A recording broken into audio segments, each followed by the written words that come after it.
Salut!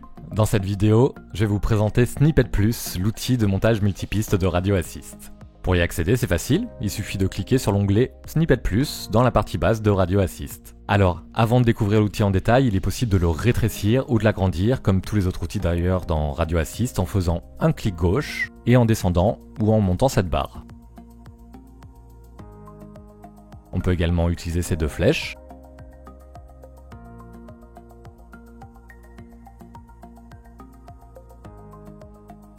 Ou cliquer sur l'icône minimiser ou agrandir pour ajuster la taille.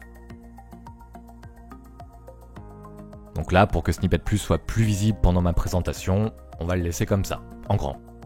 Alors tout en haut, comme dans une application, on retrouve la barre de menu, avec un bouton enregistrer, un bouton enregistrer sous, un bouton nouveau, un bouton masteriser, un bouton import et un bouton export,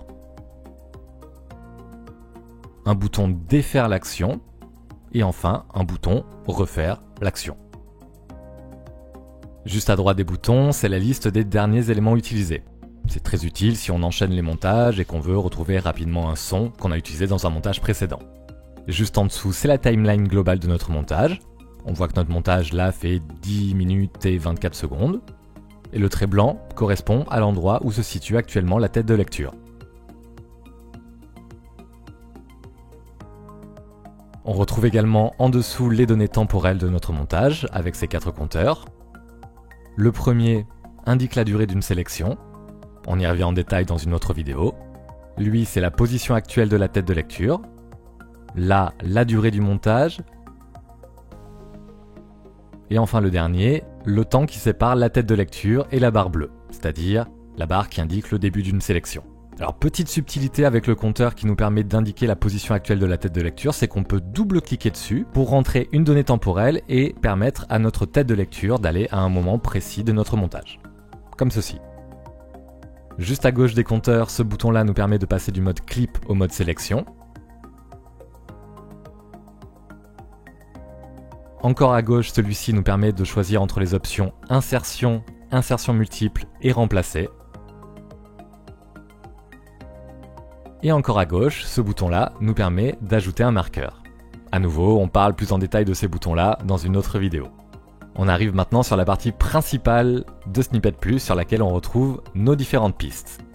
C'est ici qu'on va pouvoir ajouter des clips, les déplacer, les couper, les triturer pour en faire un beau montage. Chacune de nos pistes a un en-tête avec son nom, la panoramique, le gain,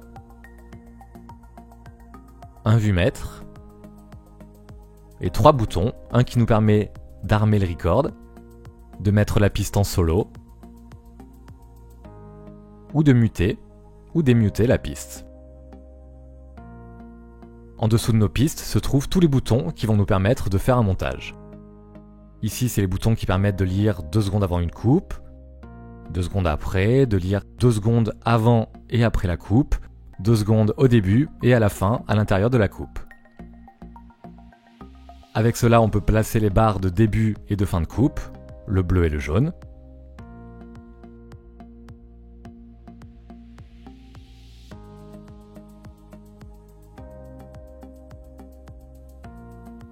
Et ici, on a coupé, coupé en dehors de la sélection, copier,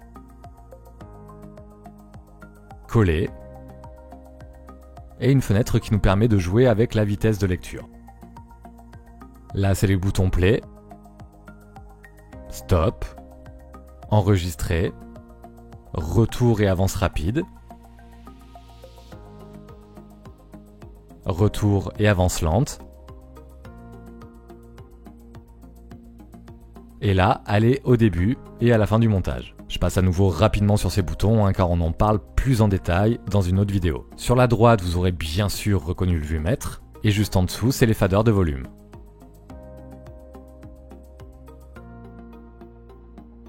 Ici, le cadenas nous permet de dissocier les faders pour augmenter ou réduire séparément les niveaux de gauche et de droite lorsqu'on travaille sur un son stéréo.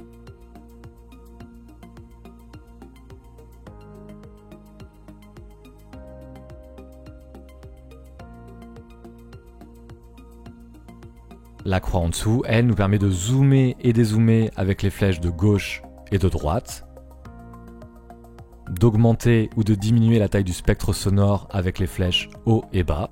Et le bouton au milieu, lui, va nous permettre de zoomer ou dézoomer en fonction pour qu'on voit l'ensemble de notre montage à l'écran. Et enfin, pour terminer, sur la partie basse de Snippet Plus, on a 3 onglets. Le premier, c'est la piste de dérochage. Le second, c'est le chutier.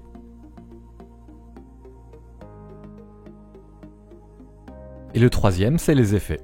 Encore une fois, on parle de tout ça plus en détail dans une autre vidéo. Et si on a besoin de plus de visibilité sur notre montage, on peut masquer cette partie grâce à cette petite flèche ou la réafficher. Et voilà pour ce tour d'horizon de Snippet Plus. Simple, efficace